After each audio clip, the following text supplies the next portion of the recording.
Selamat malam pendengar Radio Berita Kasih yang saya kasih dalam Tuhan. Kita jumpa kembali dalam acara kita Mutiara Kebenaran.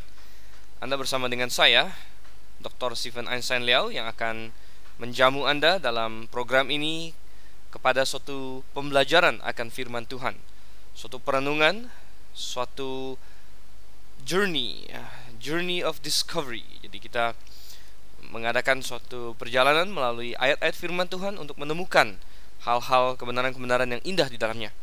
Dan sesuai dengan nama program ini, Mutiara Kebenaran, kita menjunjung tinggi, kita menghargai, kita sungguh mengasihi kebenaran itu. Kebenaran adalah suatu komoditas yang langka dan mahal sebenarnya di dunia ini. Pilatus pernah bertanya kepada Tuhan kita ketika Tuhan Yesus ada di bumi ini. Pilatus bertanya, apa itu kebenaran? Dan di tempat lain sebenarnya Yesus sudah menyerukan kepada murid-muridnya. Dia berkata, akulah jalan dan kebenaran dan hidup. Dan Pilatus berdiri di hadapan sang kebenaran itu, mencoba untuk menghakimi dia tanpa tahu siapa yang memegang kendali atas kondisi itu sebenarnya. Dan dia bertanya kepada dia, apa itu kebenaran? Sayang sekali Pilatus tidak menunggu Yesus untuk menjawabnya. Dan Pilatus tidak menanyakan itu dengan kesungguhan hati. Andai saja dia sungguh-sungguh mencari kebenaran itu, maka Yesus yang berdiri di hadapannya adalah sang kebenaran itu. Sudah nggak sama Tuhan? Oleh karena itulah kita sangat mengasihi kebenaran. Apakah Anda mengasihi kebenaran? Anda mengasihi kebenaran lebih dari segala-galanya? Apakah Anda rela untuk berkorban demi kebenaran misalnya? Banyak sekali pendahulu-pendahulu iman kita telah kehilangan nyawa, kehilangan harta benda, kehilangan rumah, tanah, properti, kehilangan kebebasan mereka, kehilangan keluarga mereka demi kebenaran. Tetapi kalau mereka tidak melakukan itu, maka hari ini kita tidak kenal kebenaran. Hari ini kita tidak tahu tentang Yesus Kristus. Hari ini kita tidak tahu tentang keselamatan yang begitu besar oleh kasih karunia, oleh iman di dalam Anak Tunggal Allah. Saudara, kini tongkat estafet telah sampai ke tangan kita. Kitalah generasi yang harus mempertahankan kebenaran. Dan saya katakan bahwa tak kenal maka tak cinta. Oleh karena itu kita harus mengenal kebenaran itu. Kita harus tahu kebenaran itu. Kita harus meresapi bahwa inilah kebenaran dan melihat betapa indahnya itu, betapa sesuai dengan firman Tuhan. Betapa itu adalah keluar dari Allah yang Maha Kuasa, pencipta langit dan bumi. Dan pengorbanan apapun yang kita lakukan untuk hal itu tidak ada taranya dibandingkan dengan kemuliaan yang akan kita terima sesuai dengan Roma pasal 8. Dengan pikiran-pikiran ini, marilah kita membuka Alkitab kita di dalam Imamat pasal yang kelima. Untuk mengingatkan, saat ini kita berada dalam seri Imamat. Mutiara Kebenaran membahas dari Kejadian hingga Maleaki secara sistematis. Kita sudah sampai kepada kitab Imamat pada saat ini.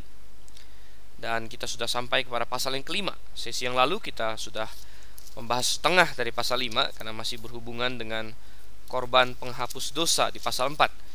Korban penghapus dosa adalah korban yang paling panjang dibicarakan dari seluruh korban-korban lain dalam Imamat. Anda bisa bandingkan sendiri. Pasal 1 tentang korban bakaran itu ada 17 ayat. Pasal 2 tentang korban sajian ada 16 ayat. Pasal 3 tentang korban keselamatan ada 17 ayat. Dan pasal 4 tentang korban penghapus dosa ada 35 ayat. Bahkan kalau kita tambahkan lagi sampai dengan pasal 5 ayat 13, maka ada 48 ayat. Jadi jelas sekali bahwa Roh Kudus memberi penekanan yang besar kepada korban penghapus dosa, karena Yesus sungguh adalah korban penghapus dosa kita. Kita juga sudah membahas bahwa korban-korban ini merupakan suatu gambaran, suatu tipologi akan Yesus Kristus. Semuanya menggambarkan Juru Selamat kita itu dengan aspek-aspek tertentu. Korban bakaran menggambarkan Kristus sebagai pribadi yang menanggung dosa kita. Korban sajian menggambarkan kemanusiaannya, ya. Korban keselamatan, ya, atau yang dalam bahasa Inggris peace offering, dalam bahasa Ibraninya shalomim offering, dan itu menggambarkan perdamaian yang kita miliki dengan Allah melalui Yesus Kristus. Nah, kemudian korban penghapus dosa di pasal 4 yang lalu baru saja kita bahas, tentunya menggambarkan karya penebusan Yesus Kristus. Korban bakaran menggambarkan pribadinya, dan korban penghapus dosa menggambarkan karyanya. Bagaimana dia menghapus dosa, bagaimana dia mengenyahkan dosa. Oleh karena itu lebih ditekankan di situ betapa buruknya dosa itu, di mana lembu yang untuk menanggung dosa umat dan dosa imam harus dibawa keluar perkemahan dan dibakar sepenuhnya di sana. Kita melihat lagi bagaimana darah dari domba itu dipercikkan di hadapan tabut perjanjian yang tidak dilakukan bagi korban-korban yang lain. Jadi kita melihat ada emphasis, ada penekanan pada karya penyelamatan Yesus Kristus di dalam korban penghapus dosa. Nah, kita masuk ke dalam jenis korban yang terakhir. Ada 5 jenis korban di dalam kitab Imamat ya, yang dibahas mula-mula ini, yaitu tadi korban bakaran, korban sajian, korban keselamatan, korban penghapus dosa, dan kini kita masuk ke yang 5, yaitu korban penebus salah. Ya, sebelum kita baca, kemudian kita berdoa terlebih dahulu. Kita tundukkan kepala. Bapa di surga, kami sungguh mengucap syukur untuk kasih dan penyertaan-Mu, dan Tuhan, kami rindu akan penyertaan-Mu ketika kami merenungkan firman-Mu pada saat ini. Bukakan hati pikiran kami agar kami mengerti dan kami bisa melakukan apa yang benar di hadapan-Mu. Kami berdoa Tuhan dalam nama Yesus Kristus, Tuhan dan Juru Selamat kami yang hidup. Amin. Baiklah, coba kita buka Alkitab dalam Imamat pasal yang kelima, mulai dari ayat 14. Kita akan baca dulu sampai dengan ayat yang ke-16. Ya, pasal 5 ayat 14 sampai ayat yang ke-16. Tuhan berfirman kepada Musa, apabila seseorang berubah setia dan tidak sengaja berbuat dosa dalam sesuatu hal kudus yang dipersembahkan kepada Tuhan, maka haruslah ia mempersembahkan kepada Tuhan sebagai tebusan salahnya seekor domba jantan yang tidak bercela dari kambing domba, dinilai menurut shikal perak, yakni menurut shikal kudus, menjadi korban penebus salah. Hal kudus yang menyebabkan orang itu berdosa haruslah dibayar gantinya dengan menambah 1/5, lalu menyerahkannya kepada imam. Imam harus mengadakan pendamaian bagi orang itu dengan domba jantan korban penebus salah itu, sehingga ia menerima pengampunan. Ya, jadi kita lihat di sini ada yang disebut sebagai korban penebus salah. Dalam bahasa Inggrisnya sering disebut trespass offering, atau kadang-kadang disebut juga guilt offering. Guilt tentunya dalam bahasa Inggris artinya rasa bersalah, atau trespass, atau pelanggaran. Dan sekilas tampak korban penebus salah ini mirip dengan korban penghapus dosa, dan memang sebenarnya sangat mirip ya. Tapi dua kata Ibrani yang berbeda dipakai di sini tentunya. Di sini disebut korban penebus salah ya, juga atas suatu kesalahan seseorang ya, seseorang yang berbuat dosa yang tidak sengaja. Kalau kita bandingkan dengan pasal 4 ya, ayatnya yang ke, kita lihat dulu pasal 4 ayatnya yang ke 22 misalnya ya. Seorang pemuka dengan tidak sengaja melakukan salah satu hal yang dilarang oleh Tuhan ya. Ayat 27, jikalau rakyat jelata ya, melakukan dengan tidak sengaja ya. Jadi sama, ini adalah menuju kepada dosa yang tidak disengaja, dan kita sudah bahas di pasal 4. Dosa yang tidak disengaja ini bukan selalu artinya dia tidak tahu bahwa itu adalah dosa, melainkan dosa yang dilakukan karena kelemahan, karena istilah orang zaman sekarang ini khilaf ya, karena kekhilafan. Jadi dia lupa diri atau dia dan sebagainya. Ini bukan suatu dosa yang disengaja, dosa di mana dia sudah tahu itu salah, dia tahu dia sedang melakukan dosa, dan dia memang sengaja untuk melakukan dosa itu untuk menentang hukum gitu. Maka untuk dosa yang seperti itu tidak ada korban untuk menghapus dosa, sebagaimana dinyatakan dalam Ibrani pasalnya yang ke-10. Ibrani 10 ayat yang ke-26. Sebab jika kita sengaja berbuat dosa sesudah memperoleh pengetahuan tentang kebenaran, maka tidak ada lagi korban untuk menghapus dosa itu ya. Nah, tentu kebanyakan dosa yang kita buat ya, kita dalam kondisi sadar ketika kita melakukannya. Ketika kita berbohong, kita bukan sedang pingsan ya, jelas bukan. Ya, mungkin kita juga tahu bahwa itu adalah kebohongan saat kita mengucapkannya. Tetapi ada perbedaan antara orang yang berdosa karena kelemahan dirinya dan orang yang berdosa karena dia memang tidak menghiraukan hukum sama sekali ya. Ada orang yang berbuat dosa dengan cuek, saudara. Dia tidak peduli ya. Kalau Tuhan bilang tidak boleh bohong, ya kenapa, sorry aja, saya mau bohong gitu. Nah, untuk orang-orang yang menantang hukum seperti ini, dia berbuat dosa dengan sengaja, tidak ada korban untuk menghapusnya dalam perjanjian lama gitu.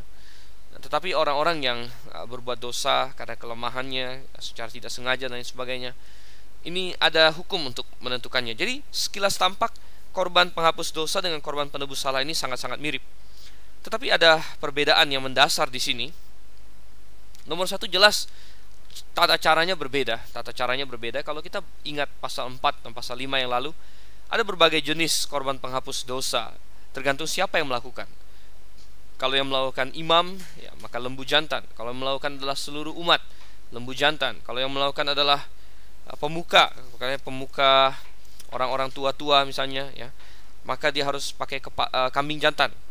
Kalau rakyat biasa, domba jantan, ya, kambing, ya, kambing betina. Ya. Kemudian makin turun, ya, bisa juga pakai burung bagi yang miskin misalnya. Nah, untuk korban penebus salah, maka yang bisa dipakai hanyalah domba jantan saja. Hanyalah domba jantan. Jadi kita lihat di sini sangat-sangat menggambarkan Yesus Kristus, ya. Karena korban ini memang menggambarkan Yesus Kristus yang menebus kesalahan kita. Ya. Coba kita buka di dalam Yesaya pasalnya yang ke-53. Yesaya pasalnya yang ke-53. Ini adalah satu pasal yang sangat indah sekali mengenai Tuhan dan Juru Selamat kita Yesus Kristus. Kalau kita baca dari ayat 4, ya, sesungguhnya penyakit kitalah yang ditanggungnya, kesengsaraan kita yang dipikulnya. Betapa indah menggambarkan pekerjaan atau karya Yesus Kristus, katanya. Padahal kita mengira dia kena tulah, dipukul dan ditindas Allah, ayat 5. Tapi dia tertikam oleh karena pemberontakan kita, dia diremukkan oleh karena kejahatan kita. Ganjaran yang mendatangkan keselamatan bagi kita ditimpakan kepadanya, dan oleh bilur-bilurnya kita menjadi sembuh. Ya. Kalau kita teruskan ayat yang ke-10, di situ jelas sekali. Yesaya 53 ayat 10. Tetapi Tuhan berkehendak meremukkan dia dengan kesakitan. Apabila ia menyerahkan dirinya sebagai korban, apa itu saudara? Apabila ia menyerahkan dirinya sebagai korban penebus salah, ia akan melihat keturunannya, umurnya akan lanjut dan kehendak Tuhan akan terlaksana olehnya. Jadi di sini kita melihat Yesus Kristus adalah tipologi yang digambarkan oleh korban penebus salah itu, dan ada ayat yang bahkan secara khusus menunjuk dia sebagai korban penebus salah. Jadi digambarkan dengan domba jantan, dan kita sudah pernah bahas bahwa domba adalah binatang yang paling ideal untuk menggambarkan Yesus Kristus. Kita tahu bahwa Habel mempersembahkan persembahan dari domba, ya, Kain tidak mempersembahkan dari domba. Dan saya yakin dan percaya bahwa binatang yang pertama kali dibunuh adalah domba, yaitu binatang yang disembelih oleh Tuhan untuk diambil kulitnya untuk membuat pakaian untuk menutupi ketelanjangan Adam dan Hawa. Kita tahu ketelanjangan menggambarkan dosa, dan Tuhan menutupi dosa mereka dengan kematian seekor binatang. Memang tidak diberitahu dalam Kejadian pasal 2 binatang apa itu, tetapi secara inferensial kita bisa mengatakan bahwa itu adalah domba. Nah, kita lihat di sini kembali ke dalam Imamat pasal yang kelima, bagaimana korban ini, korban penebus salah, menggambarkan Yesus Kristus, domba jantan. Dan domba jantan ini harus disembelih, katanya. Coba kita baca sekilas ayat 17-19. Kita belum selesai, tapi nanti kita akan kembali lagi.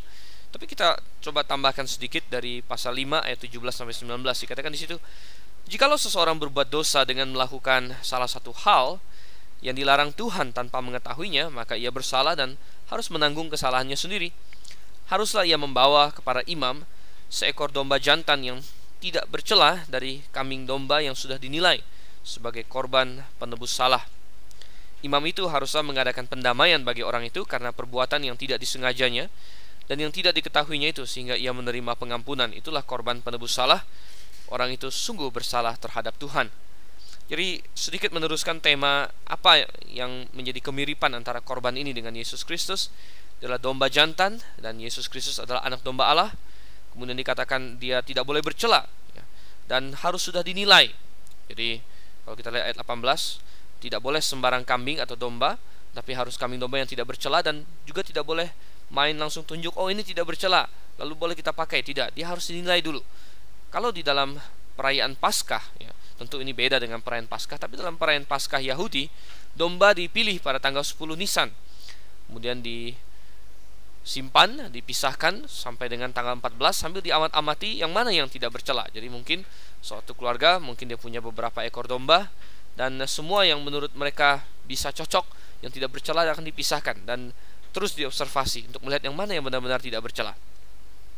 Jadi kita melihat di sini juga korban itu haruslah tidak bercela. Nah, sampai dengan titik ini kita akan membahas apa perbedaan dia dengan korban penghapus dosa. Apa beda korban penebus salah dengan korban penghapus dosa? Jelas yang pertama tadi, binatang yang dipersembahkan beda, ya. Cara mempersembahkan beda. Tidak ada di sini harus percikan ke tabut, ya. Tidak ada harus dibawa keluar perkemahan untuk dibakar. Tidak ada semua itu. Yang ada hanyalah kita melihat di sini domba jantan disembelih. Dan kapan orang membuat korban penghapus dosa? Kapan orang membuat korban penebus salah? Nah, perbedaannya di sini kalau kita telusuri, di dalam korban penebus salah, sang pelaku selain mempersembahkan kambing domba harus membayar ganti rugi juga sebesar 1/5 ekstra dari kerugian yang timbul. Nah, jadi 20% ya, 1/5. Ayat 16 misalnya, hal kudus yang menyebabkan orang itu berdosa harusnya dibayar gantinya dengan menambah 1/5. Dari sini kita mendapat kesimpulan bahwa jenis kesalahan yang menuntut korban penghapus dosa berbeda dengan jenis kesalahan yang menuntut korban penebus salah. Korban penghapus dosa itu diberikan contohnya, misalnya di pasal 5 di situ, ya, di mana dia tanpa dia sadar, ya, dia tahu ada orang yang naik saksi, ya, kemudian dia tidak memberi keterangan di pasal 5 ayat 1, ya, atau dia kena najis suatu binatang yang sudah mati, dia najis, atau dia menyentuh mayat, dia menjadi najis, ya, atau dia teledor mengatakan sesuatu, menyatakan suatu sumpah yang mungkin tidak sanggup dia penuhi, ya. Itu adalah contoh pelanggaran-pelanggaran yang memerlukan korban penghapus dosa. Jadi yang tidak bersifat merugikan orang lain, ya.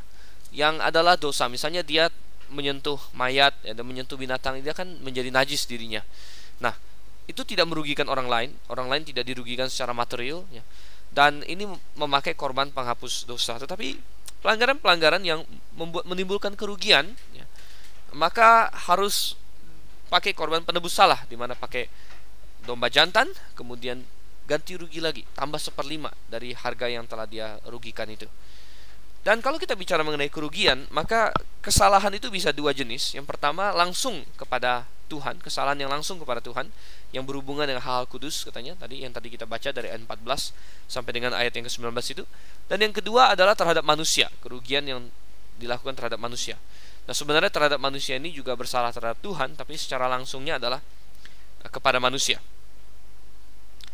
Jadi katanya, kalau kita teliti lebih lanjut lagi, kalau ada orang yang berbuat salah, katanya, ya. Coba misalnya kita dalam ayat yang ke-15, ya. Secara tidak sengaja berbuat dosa dalam sesuatu hal kudus yang dipersembahkan kepada Tuhan, ya. Ya, jadi ini ayat 14 sampai ayat 19 berbicara mengenai pelanggaran terhadap Tuhan, ya. Dan ini biasanya dalam hal persepuluhan, ya, atau korban, ada suatu kesalahan, ya.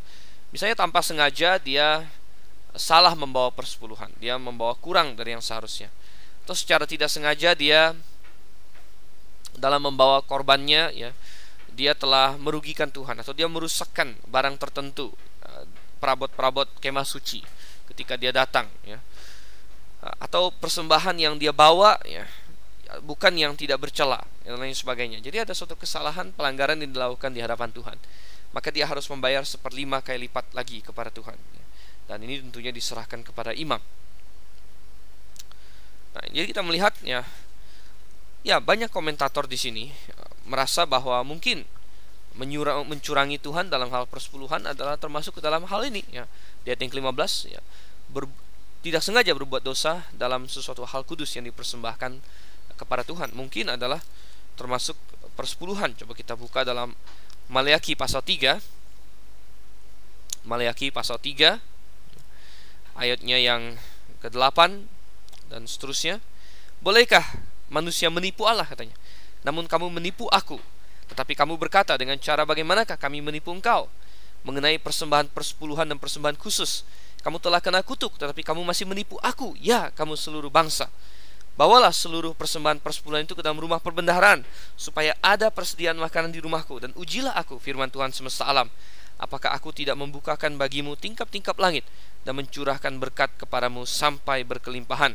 Aku akan menghardik bagimu belalang pelahap, supaya jangan dihabisinya hasil tanahmu, supaya jangan pohon anggur di padang tidak berbuah bagimu, firman Tuhan semesta alam. Maka segala bangsa akan menyebut kamu berbahagia, sebab kamu ini akan menjadi negeri kesukaan, firman Tuhan semesta alam. Sebenarnya orang Israel memiliki suatu janji yang luar biasa, bahwa kalau mereka setia mengembalikan persepuluhan, Tuhan akan memberkati mereka secara jasmani. Tuhan akan membuat mereka makmur, ya. Nah, tentu hal ini juga patut menjadi perhatian kita. Kalau kita setia kepada Tuhan, tentu kita bukan sukses teologi, artinya kita percaya bahwa setiap orang Kristen itu pasti kaya raya, pasti tidak pernah ada susah. Kita tidak berkata seperti itu, ya. Tetapi kita yakin dan percaya juga bahwa Tuhan menghargai orang-orang yang setia kepadanya, termasuk dalam hal finansial, saudara. Dan bagi orang Kristen sebenarnya salah satu poin finansial, ya, manajemen keuangan yang harus menjadi perhitungan dalam setiap orang percaya adalah memberikan persepuluhan. Itu adalah satu hal yang jelas. Dan orang yang tidak memberi persepuluhan, dalam Matius 3 dikatakan, engkau menipu aku, kata Tuhan. Engkau membohongi aku, engkau mencoba untuk merampok aku, ya. Dan ini bisa menjadi salah satu contoh kesalahan yang harus ditebus dengan korban penebus salah tadi.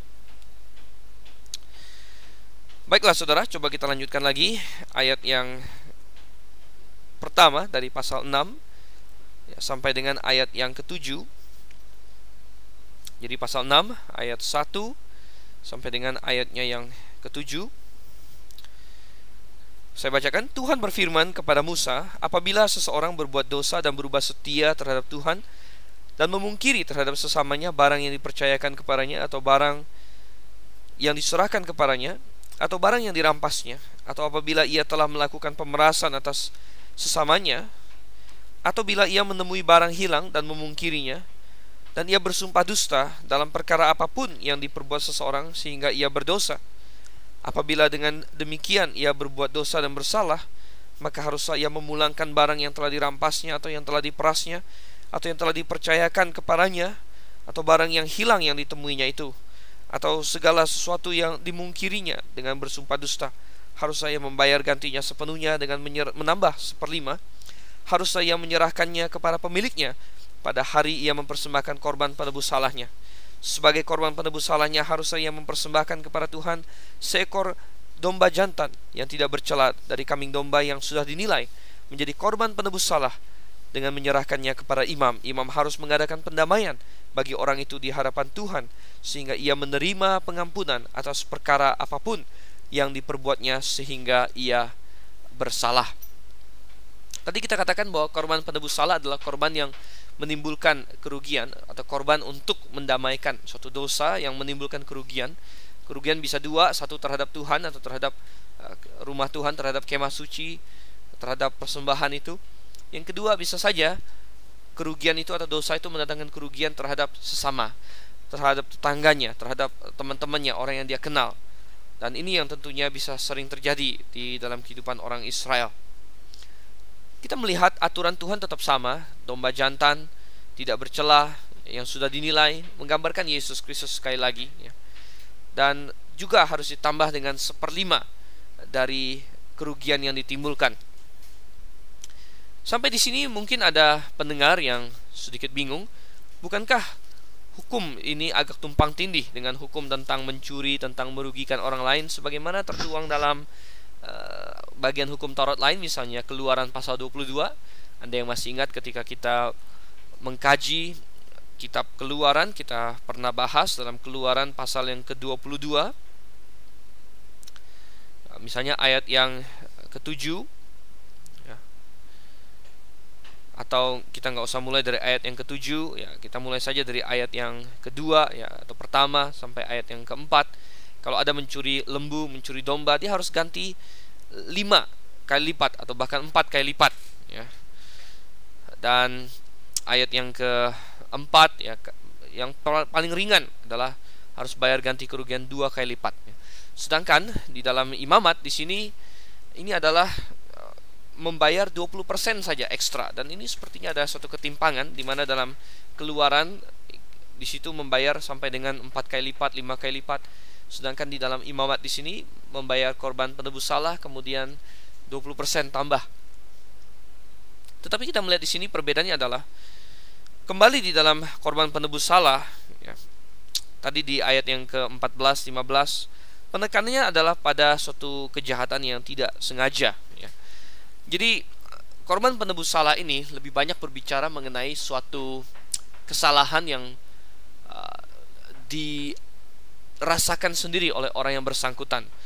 Ini lebih mengacu kepada kesalahan-kesalahan yang bersifat ketidakjujuran gitu. Misalnya dia menemukan barang orang lalu dia tahan-tahan ya. Dia tahan-tahan, dia tidak mau untuk kembalikan, dan orang itu pun bingung cari ke sana kemari dan dia tidak diketahui oleh orang, sampai akhirnya mungkin hati nurani dia sendiri yang memukul dirinya dan dia merasa perlu untuk mengembalikan barang itu kepada orang itu. Jadi bukan dia misalnya sengaja pergi ke rumah orang curi barang orang ya, bukan seperti itu. Kalau itu yang terjadi maka hukum dalam Keluaran 22 berlaku, dia harus ganti. Bisa sampai 2 kali lipat, bisa sampai 4 kali lipat, bahkan 5 kali lipat, tergantung pada aturan-aturan yang lain yang berlaku. Tetapi di sini bukan berbicara mengenai pergi ke rumah orang sengaja mencuri. Ini lebih kepada suatu hal yang mungkin secara tidak sengaja ya, tidak jujur. Misalnya dia menemukan barang orang, tadinya dia nggak tahu siapa, dia simpan, lalu belakangan dia tahu, oh ternyata ini punya si Anu, tapi dia tetap enggan mengembalikannya ya. Toh dia pikir mungkin saya temukan dia sudah hilang dari kapan-kapan.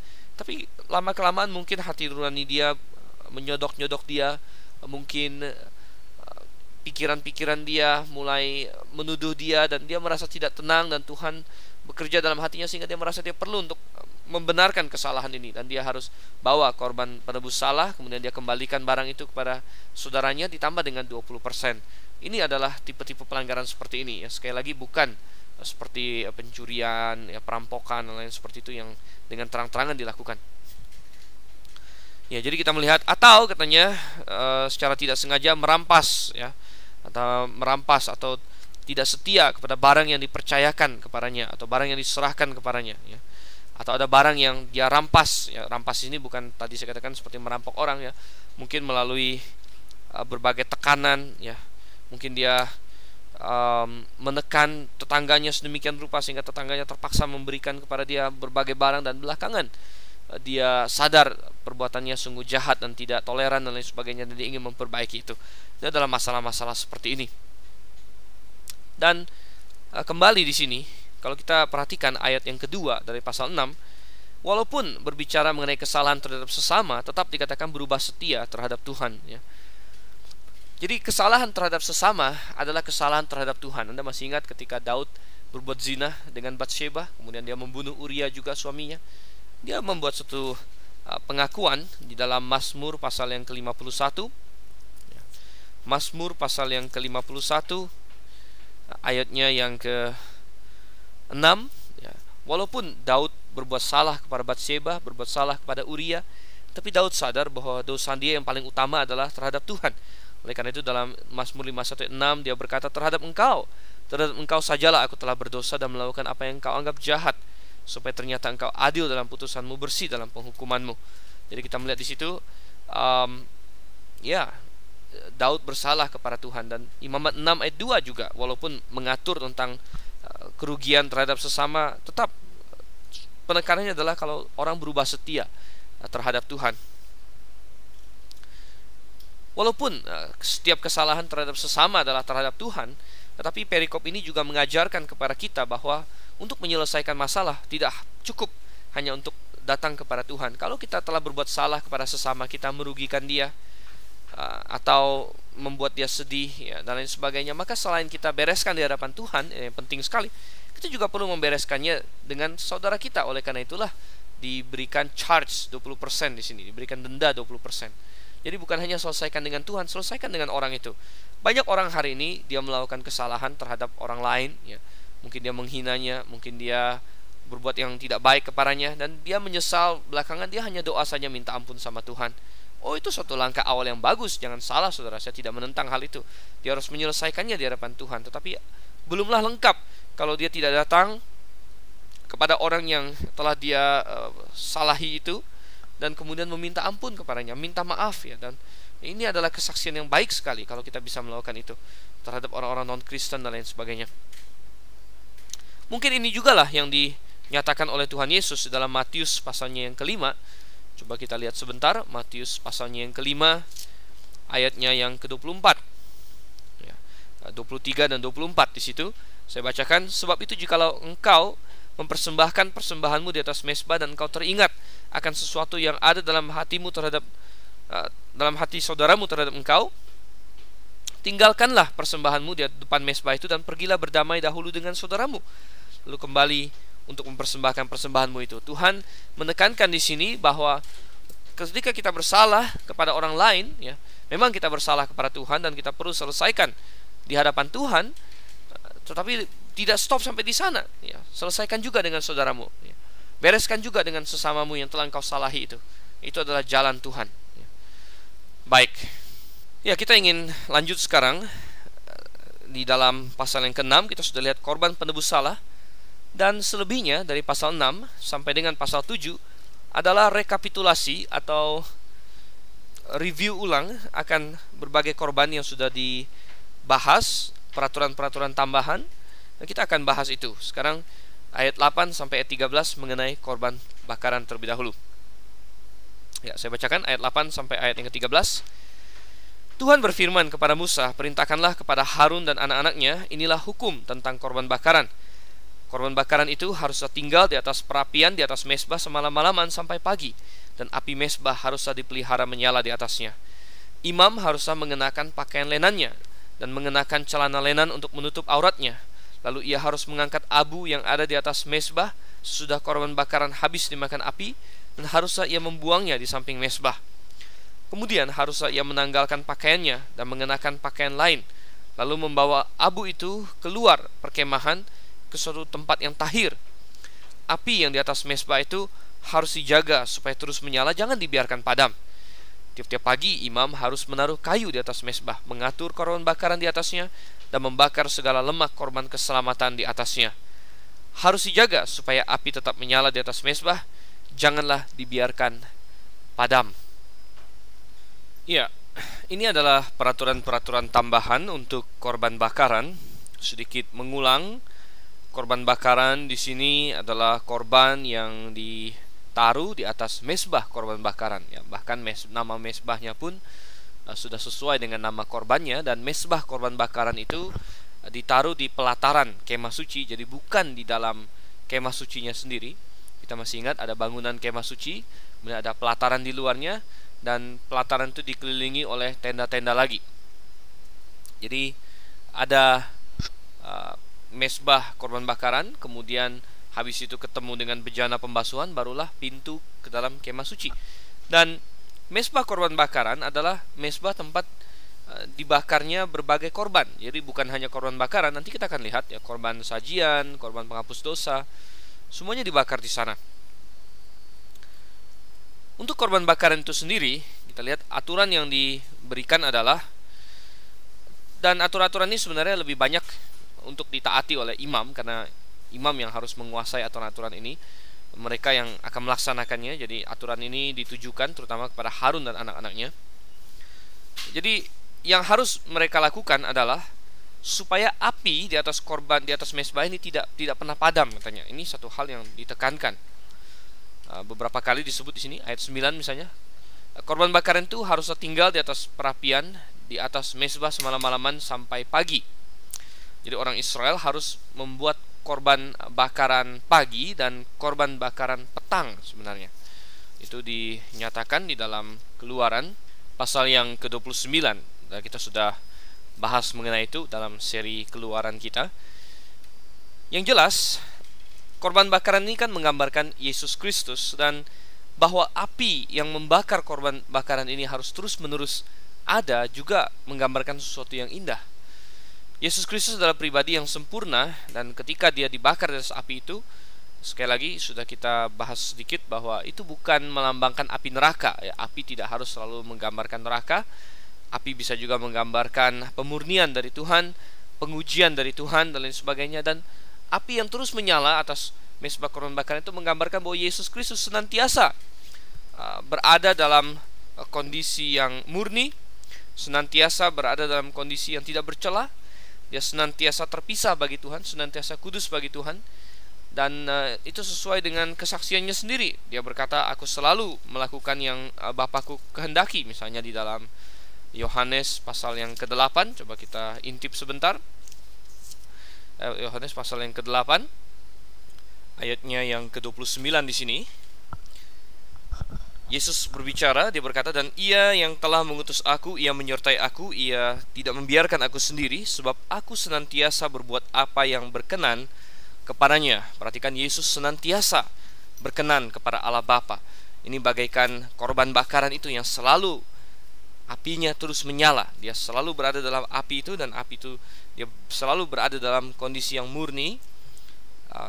Cocok sekali digambarkan dengan imamat tadi, di mana dikatakan api itu harus tetap menyala, baik pagi, baik malam. Bahkan itu adalah salah satu tugas yang harus diperhatikan oleh imam. Dia harus memastikan bahwa api itu terus menyala. Kalau kita lihat lagi kembali ke dalam Imamat pasal yang ke-6 ayat yang ke-10, di situ lihat imam juga menggunakan pakaian. Mereka harus menggunakan pakaian khusus. Bukan saja dia memakai jubah panjang yang memang dipakai oleh semua imam, tetapi dalam membuat korban bakaran dia harus juga mengenakan pakaian lenannya dan celana lenannya. Nah, ini menggambarkan betapa Allah tidak ingin ada ketelanjangan sedikit pun di dalam orang yang menghadap kepadanya. Sekali lagi, ketelanjangan adalah simbol dari dosa, dan ketelanjangan itu harus ditutupi, daging itu harus ditutupi, karena juga ini adalah gambaran dari perbuatan-perbuatan kedagingan yang harus dibuang, saudara. Perbuatan-perbuatan daging dijabarkan dengan jelas di dalam Alkitab, misalnya di dalam Efesus pasalnya yang keempat, di situ dikatakan ada manusia lama, ya. Tetapi kalau ingin lihat lebih jelas lagi, dalam Galatia pasal yang kelima ada kata-kata daging di situ, ayatnya yang ke-16 dan yang ke-17. Misalnya, maksudku ialah hiduplah oleh roh, maka kamu tidak akan menuruti keinginan daging. Sebab keinginan daging berlawanan dengan keinginan roh, dan keinginan roh berlawanan dengan keinginan daging, karena keduanya bertentangan, sehingga kamu setiap kali tidak melakukan apa yang kamu kehendaki. Akan tetapi jikalau kamu memberi dirimu dipimpin oleh roh, maka kamu tidak hidup di bawah hukum Taurat. Perbuatan daging telah nyata, yaitu, dan ada suatu daftar yang panjang di sini: percabulan, kecemaran, hawa nafsu, penyembahan berhala, dan seterusnya. Ini adalah perbuatan-perbuatan daging yang harus dihilangkan, dan ini digambarkan dengan ditutupinya tubuh kita. Ketelanjangan yang menggambarkan dosa, kedagingan, itu harus ditutupi. Dan semenjak Adam dan Hawa, Tuhan telah menutupi ketelanjangan manusia. Tuhan tidak ingin. Dan ini bertentangan dengan tren yang terjadi hari ini, di mana manusia ingin membuka-buka dagingnya, ingin memperlihatkan ketelanjangannya. Ini bisa kita lihat di mana-mana. Dan yang saya heran, justru wanita lebih suka telanjang daripada laki-laki, saudara. Nah, ini tentunya ada hubungan dengan bahwa dunia ini adalah dunia yang dikendalikan oleh hawa nafsu, dunia yang tidak mengenal Allah, dunia yang ingin memuaskan kedagingan mereka sendiri. Oleh karena itu, Anda jangan heran kalau pakaian laki-laki lebih sopan daripada pakaian wanita. Mestinya kita tahu bahwa pakaian wanita lebih tertutup. Laki-laki mungkin tidak terlalu menimbulkan hawa nafsu dari pakaiannya, dan wanita lebih menimbulkan hawa nafsu. Tapi Anda boleh pergi ke party hari ini, ke pesta, kondangan, pernikahan, atau apapun juga. Yang laki-laki pakai apa, saudara? Dia pakai jas, dia full suit, ya. Dari ujung kaki sampai ujung kepala dia tertutupi dengan rapi sekali. Tetapi bagaimana dengan yang wanita? Oh, kontras sekali, saudara. Kalau Anda pergi ke pernikahan hari ini, kondangan hari ini, wah, pakaiannya luar biasa terbuka. Ada yang membuka setengah atas dadanya, ya, rok yang pendek sekali. Banyak sekali hal-hal yang seperti itu. Di dunia perfilman, Hollywood, aktris itu sudah tidak usah diomongkan lagi. Anda yang mungkin pernah melihat sedikit karpet merah di mana mereka datang untuk nominasi Oscar dan sebagainya, mereka akan bergandeng-gandengan, satu pasang laki-laki pria, dan yang laki-laki biasanya full body suit, ya, jas, celana yang tertutup rapi. Yang wanitanya apa? Wah, kadang-kadang ada yang hampir dikatakan tidak memakai apa-apa. Saudara, mengapa demikian? Ya, karena dunia yang penuh dengan dosa ini memang berlaku seperti itu. Dan orang Kristen seharusnya tidak boleh ada hubungan dengan hal seperti itu. Adalah suatu hal yang sangat parah sekali, sangat-sangat menyedihkan hati Tuhan, sangat menyesakkan hati Tuhan kalau orang-orang Kristen yang notabene sudah diselamatkan ikut memakai pakaian-pakaian seperti itu. Dan kita harus rela untuk dicemooh orang demi keyakinan kita. istri saya sendiri, kalau kita ingin pergi ke kondangan, kadang-kadang kita pilih baju, wah kadang-kadang susah juga.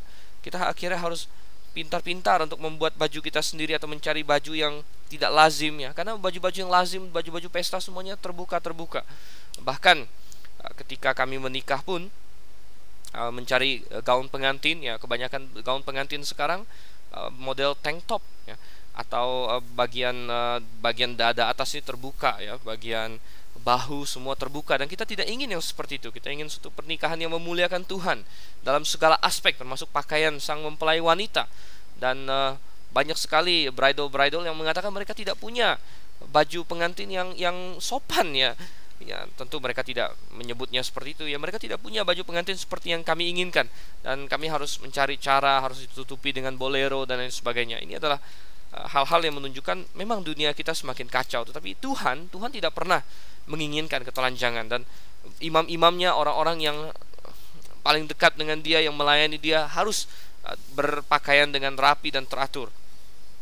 Lalu kita lihat di sini, setelah mereka selesai membakar itu, mereka mau membawa abunya keluar perkemahan, maka mereka harus menanggalkan pakaiannya dan memakai pakaian lain. Ini untuk menggambarkan betapa jahatnya dan betapa harus dikucilkannya dosa, betapa bisa kita bilang kacaunya dosa itu, betapa berbahayanya dosa, sehingga mencemari segala apa yang ada sekitarnya. Dan imam di sini harus mengganti bajunya. Oke. Kita baca lagi sekarang tentang korban sajian ayat 14 sampai ayat yang ke-23. Ini aturan tentang korban sajian kali ini. Dikatakan inilah hukum tentang korban sajian. Anak-anak Harun haruslah membawanya ke hadapan Tuhan, ke depan mezbah. Setelah dikhususkan dari korban sajian itu segenggam tepung yang terbaik dengan minyak, serta seluruh kemenyan yang di atas korban sajian itu, maka haruslah semuanya dibakar di atas mezbah sehingga baunya menyenangkan sebagai bagian ingat-ingatannya bagi Tuhan. Selebihnya haruslah dimakan oleh Harun dan anak-anaknya. Haruslah itu dimakan sebagai roti yang tidak beragi di seluruh tempat yang kudus. Haruslah mereka memakannya di pelataran kemah pertemuan. Janganlah itu dibakar beragi. Telah kuberikan itu sebagai bagian mereka daripada segala korban api-apianku. Itulah bagian maha kudus, sama seperti korban penghapus dosa dan korban penghapus salah. Setiap laki-laki di antara anak-anak Harun haruslah memakannya. Itulah suatu ketetapan untuk selama-lamanya bagi kamu turun-temurun. Itulah bagianmu dari segala korban api-apian Tuhan. Setiap orang yang kena kepada korban-korban itu menjadi kudus. Ayat 19 sampai 23. Tuhan berfirman kepada Musa, inilah persembahan Harun dan anak-anaknya yang harus dipersembahkan oleh mereka kepada Tuhan. Pada hari ia diurapi 1/10 eva tepung yang terbaik sebagai korban sajian yang tetap, setengahnya pada waktu pagi dan setengahnya pada waktu petang. Haruslah itu diolah di atas panggangan bersama-sama minyak. Setelah teraduk, haruslah engkau membawanya dan mempersembahkannya sebagai korban sajian, sesudah dibakar dan berpotong-potong sebagai bau yang menyenangkan bagi Tuhan. Dan imam dari antara anak-anaknya yang diurapi sebagai penggantinya haruslah mengolahnya. Itulah suatu ketetapan untuk selamanya. Seluruhnya haruslah dibakar bagi Tuhan.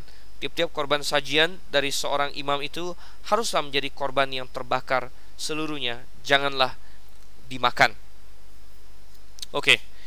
Jadi kita lihat di sini tentang korban sajian. Kita tahu bahwa korban sajian berbeda dengan korban-korban lain, tidak melibatkan binatang, melainkan tepung dan roti yang dipanggang, apakah itu dibakar, dipanggang, dimasak dalam wajan dan lain sebagainya. Dan korban yang ini menggambarkan kemanusiaan Yesus Kristus. Nah, ini beberapa aturan tentang korban ini, antara lain sekali lagi mengingatkan bahwa bagian dari korban ini diberikan kepada imam untuk menjadi milik mereka ya. Jadi tidak semua korban ini hangus dibakar begitu saja. Itu hanya berlaku untuk korban bakaran saja. Korban bakaran sama sekali tidak dimakan, dia dipersembahkan, dibakar sampai ludes. Tetapi untuk korban-korban yang lain selalu ada bagian yang bisa menjadi atau diberikan kepada imam. Nah, tentu ini juga untuk mengefisienkan. Jadi dari segi ekonomis sangat masuk akal. Kalau Tuhan menyuruh semua domba yang dipersembahkan, semua lembu yang dipersembahkan itu semua dibakar habis, maka tidak ada, maka ya tentu saja nomor satu tidak ada gunanya bagi Tuhan juga, karena Tuhan toh tidak makan binatang-binatang itu. Ingat bahwa konsep korban dalam sejarah Israel atau dalam hukum Taurat bukan seperti konsep yang diusung oleh bangsa-bangsa lain. Bangsa Tionghoa misalnya membawa makanan ke kuburan kah, ke apakah, yang mereka yang belum percaya Tuhan, ya mereka punya konsep itu dimakan oleh arwahnya atau dimakan oleh roh-rohnya. Dan kita tidak punya konsep seperti itu. Kita membawa korban kepada Tuhan bukan supaya Tuhan makan. Ini adalah sesuatu yang simbolik. Orang Israel mestinya mengerti itu adalah hal yang simbolik. Itu adalah melambangkan Yesus Kristus. Dan untuk kebanyakan korban itu boleh dimakan, ya. Hanya korban bakaran yang tidak dimakan. Korban sajian disisihkan sebagian untuk dibakar bagi Tuhan, sebagian sisanya, sebagian besarnya tetap dimakan oleh imam-imam. Dan bahkan ya proses memakan ini menggambarkan ikut ambil bagian di dalam korban itu, terutama korban sajian, di mana yang dibawa adalah roti. Dan Yesus pernah berkata, kita sudah bahas di bagian tentang korban sajian, bahwa dia adalah roti hidup yang turun dari sorga. Bahkan dia mengatakan barang siapa yang makan dari dirinya akan selamat begitu. Dan tentu makan dari dirinya adalah suatu gambaran untuk datang dan percaya kepadanya. Dan itu digambarkan juga dalam Perjanjian Lama dalam korban sajian ini. Coba kalau kita perhatikan lagi di dalam ayat yang ke 22 di situ.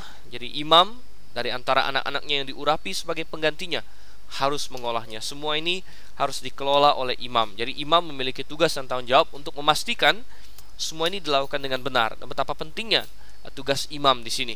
Dalam Perjanjian Baru, siapakah yang menjadi imam, saudara? Tentu bukan lagi ada suatu kelas khusus atau suatu golongan khusus dari antara orang percaya yang menjadi imam, melainkan kita semua adalah imam. Jadi kalau kita semua adalah imam, maka bisa dibilang tidak ada yang menjadi imam atas kita selain daripada Yesus Kristus. Dan praktek keimamatan telah berhenti. Dan walaupun praktek keimamatan berhenti, tapi kita masih dituntut oleh Tuhan untuk berlaku sebagai orang-orang yang memimpin orang lain kepada kebenaran, yang menjaga kebenaran. Sebagaimana imam-imam waktu itu menjaga kebenaran firman Tuhan, memastikan semua dilakukan dengan baik, demikian juga kita hari ini memiliki tugas dan tanggung jawab yang sama. Kita coba selesaikan sekarang dalam Imamat pasal yang ke-6 ayat yang ke-24 sampai 30, bagian terakhir di sini tentang korban penghapus dosa.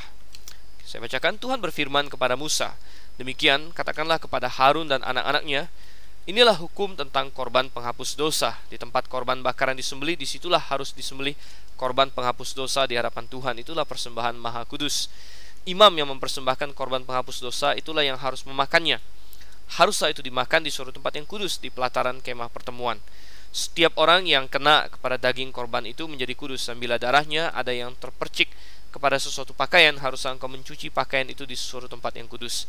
Dan belanga tanah tempat korban itu dimasak haruslah dipecahkan. Dan jikalau dimasak di dalam belanga tembaga, haruslah belanga itu digosok dan dibasuh dengan air. Setiap laki-laki di antara para imam haruslah memakannya. Itulah persembahan maha kudus. Tetapi setiap korban penghapus dosa yang dari darahnya dibawa sebagian ke dalam kemah pertemuan untuk mengadakan pendamaian di dalam tempat kudus, janganlah dimakan, melainkan dibakar habis dengan api. Ini adalah aturan lebih lanjut tentang apa yang harus dilakukan dengan korban penghapus dosa. Tadi saya katakan korban bakaran adalah satu-satunya yang tidak dimakan. Korban penghapus dosa dimakan. Nah, mungkin sekilas ini bertentangan dengan Imamat pasal 4, terutama ayat 1 sampai dengan ayat yang ke-21, di mana dikatakan lemaknya dipisahkan, dibakar di mezbah, kemudian sisanya beserta dengan kulit dibawa keluar perkemahan untuk dibakar di sana. Benar, itu adalah untuk korban penghapus dosa tipe yang imam dan tipe yang jemaah, yang dilakukan biasanya 1 tahun 1 kali. Tetapi untuk korban penghapus dosa yang biasa, di mana ada orang yang datang karena dia bersalah, membawa kepada imam korbannya untuk diperdamaikan, nah itu boleh dimakan oleh imam begitu. Dan oleh karena itu ada penjelasan di ayat yang ke-30, ya, tetapi setiap korban penghapus dosa yang dari darahnya dibawa sebagian ke dalam kemah pertemuan untuk mengadakan pendamaian dalam tempat kudus, janganlah dimakan, melainkan dibakar habis dengan api. Ya, ini adalah mengacu kepada yang lembu jantan, ya, korban yang berupa lembu jantan yang untuk mendamaikan imam besar, kemudian untuk mendamaikan seluruh umat, yang dilakukan 1 tahun 1 kali biasanya. Itu darahnya diambil, yang tadi sesi lalu kita sudah bicara, diambil kemudian dipercikan 7 kali di hadapan tabut Allah, di depan tabir penyekat antara ruang maha kudus dengan ruang kudus. Kemudian sisa dari kerbau atau lembu itu dibawa keluar perkemahan, dibakar sampai habis. Ya, itu memang seperti itu. Tetapi untuk pelanggaran-pelanggaran lain, di mana ada orang yang datang membawa persembahan korban penghapus dosa untuk mendamaikan dirinya, maka itu boleh dimakan, bahkan harus dimakan oleh imam yang kebetulan bertugas untuk mengadakan pendamaian itu. Jadi kita melihat di sini Tuhan telah mengaturnya sedemikian rupa sehingga memiliki makna simbolis, ya. Demikian juga ini memiliki makna selain simbolis juga tentunya ada hubungannya dengan perekonomian Israel. Dan seringkali kita mendapatkan demikian. Ada banyak hal dalam hukum Taurat yang sebenarnya maknanya makna simbolis, tetapi kemudian belakangan kita ketahui juga memiliki manfaat praktis, ya. Contohnya sunat, saudara. Ya, sunat tentunya memiliki makna simbolis bagi orang Israel, tetapi belakangan kita tahu itu ada guna praktisnya juga, di mana orang-orang yang disunat lebih sehat dalam bagian kelaminnya bagi yang laki-laki. Demikian juga segala jenis yang lain, di mana orang Israel dilarang untuk makan darah. Kemudian dilarang juga untuk makan lemak-lemak yang harus dipersembahkan kepada Tuhan. Walaupun ada makna-makna simbolis di baliknya, tetapi kita dapatkan makna-makna praktis juga, di mana dengan demikian dihindari sekali banyak penyakit-penyakit yang terkandung ke dalam dua bahan itu. Lemak tentu saja kalau berlebihan sangat berbahaya bagi tubuh kita, dan juga darah tidak ada gunanya bagi kita. Dan kalau orang sudah mulai minum darah dan sebagainya, maka ada kecenderungan untuk memakan sesuatu tanpa dimasak dengan benar terlebih dahulu, dan itu akan membawa penyakit. Sekali lagi kita lihat Tuhan kita adalah Tuhan yang maha bijaksana. Dia tidak memberikan suatu aturan hanya sekedar simbolik saja, tapi juga biasa ada makna praktis di baliknya. Dan dengan demikian kita sudah melihat pasal kelima, pasal yang keenam. Sesi yang akan datang kita akan membahas lagi pasal yang ketujuh. Sisa dari aturan ini ada korban penebus salah dan ada korban keselamatan, ya. Dan kemudian kita akan melihat beberapa hal lain di pasal yang ketujuh, dan kita maju terus dalam kitab Imamat. Kita akan mendapatkan dan menyingkapkan lebih banyak lagi kebenaran. Sampai bertemu kembali di sesi yang akan datang, dan saya sungguh berharap Anda bisa kembali bersama dengan saya, Dr. Siva Einstein Liao, bersama-sama membahas kebenaran firman Tuhan. Sekali lagi, sampai berjumpa, selamat malam, Maranatha.